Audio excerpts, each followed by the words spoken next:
Rusia dan Ukraina kembali setujui gencatan senjata.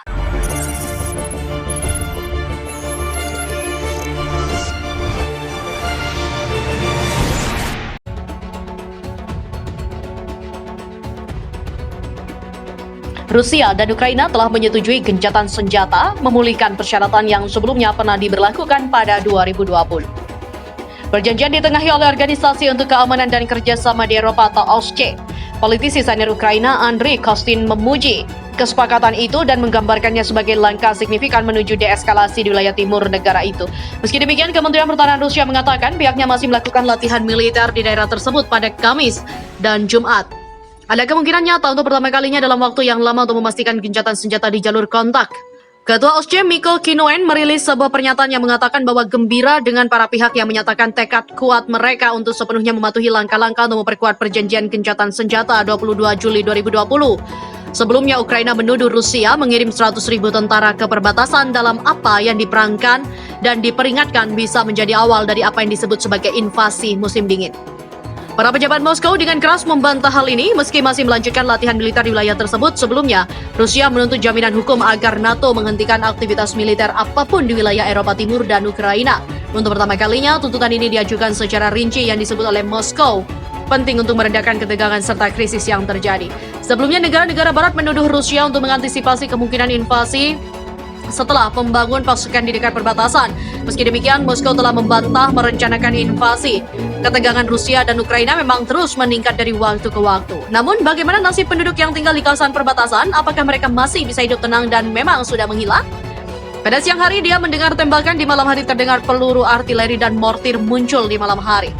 Kata seorang penduduk desa Nevelsky, barat laut kota Donetsk yang dikuasai oleh separatis pro-Rusia. Lyudmila Momot adalah salah satu dari 5 penduduk terakhir yang tersisa di Nevolsky, sebuah desa dekat Donetsk. Rumahnya runtuh setelah penembakan antara tentara Ukraina dan separatis di Donetsk.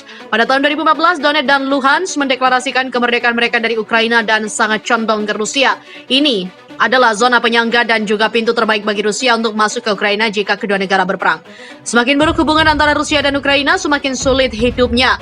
Banyak orang di desa juga telah pergi karena mereka takut akan bahaya di dekat zona perang, kata Momot. Setelah rumahnya runtuh karena penembakan, Momot pindah bersama putranya di sebuah pemukiman dekat desa Nevalsky. Namun suara tembakan dan mortir masih melekat pada hidupnya dan banyak penduduk desa lainnya.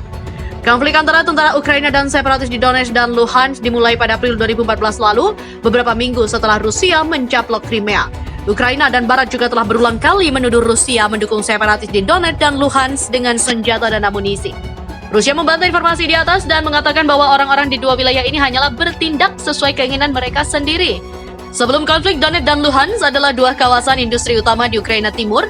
Lebih dari 14.000 orang tewas dalam bentrokan antara tentara Ukraina dan separatis pro-Rusia. Sebelum konflik, Nevolsky adalah desa yang cukup kaya dengan 286 penduduk, dan saat ini Nevolsky adalah rumah bagi 5 orang lanjut usia. Mereka tinggal di rumah bobrok, tidak memiliki listrik, dan harus menggunakan air hujan untuk minum dan memasak. Sumber mata pencarian utama bagi penduduk desa Nevolsky dan pemukiman terdekat adalah roti bantuan kemanusiaan. Namun kiriman amal di sini pun sangat sedikit sehingga mereka sering harus makan roti basi, kering, ataupun berjamur. Presiden Rusia Putin juga telah berulang kali mendesak NATO untuk tidak menerima tawaran Ukraina untuk bergabung dan tidak mengerahkan pasukan dan senjata untuk membantu negara itu dalam perang dengan separatis. Putin menyebut ini adalah garis merah Rusia. Pada 16 Desember, AS mengirimkan satu skuadron jet tempur F-15 ke Rumania untuk berpatroli di langit dekat perbatasan Rusia. AS mengklaim langkah itu adalah bagian dari misi NATO untuk menahan pengaruh Rusia di Laut Hitam dan Ukraina. Invasi Rusia ke Ukraina juga telah membuat Uni Eropa pun ketar-ketir. Namun invasi Rusia ke Ukraina itu bukanlah satu-satunya ancaman Rusia. Rupanya Presiden Rusia Vladimir Putin mengancam untuk melepaskan rudal ke Uni Eropa. Ryabkov mengatakan bahwa Rusia akan mengambil langkah tegas itu jika NATO melakukan hal yang sama.